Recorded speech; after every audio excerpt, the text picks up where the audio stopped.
ಕೊಟ್ಟೂರನ್ನು ಶರಣರ ಹುಟ್ಟೂರನ್ನು ಮಾಡಿದ ದಿಟ್ಟ ಶಿವಯೋಗಿ ನಮ್ಮ ಗುರು ಬಸವ.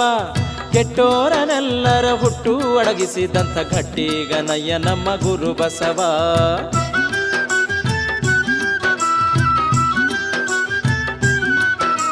ಚಂದವಾದ ಶೈವ ಧರ್ಮ ಕುಂದು ಕಾಣುವಂಥ ವೇಳೆ ನಂದಿಯನ್ನು ಕಳಿಸಿದ ಇಂದುಶೇಖರ. ನಂದದಂತೆ ಶೈವ ಧರ್ಮ ಎಂದು ಜಗದಿ ಬೆಳಗಲೆಂದು ಬಂದನಯ್ಯ ಗುರುವಾಗಿ ನಂದಿದೇವರ. ಕೇಳಿರಯ್ಯ ಕೇಳಿರಯ್ಯ ಭಕ್ತಿಯಿಂದ ಕೇಳಿರಯ್ಯ ಕೊಟ್ಟೂರು ಗುರುಗಳ ಕಥೆಯನ್ನು.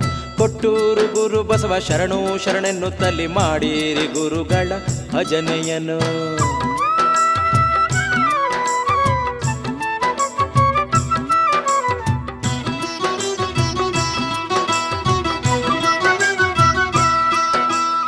ಗುರು ಬಸವ ರೂಪದಲ್ಲಿ ಧರೆಗಿಳಿದು ಬಂದ ನಂದಿ ಸರಸೀಪುರಕ್ಕೆ ಬಂದನಯ್ಯ ಹರನ ಹುಡುಕುತ್ತಾ.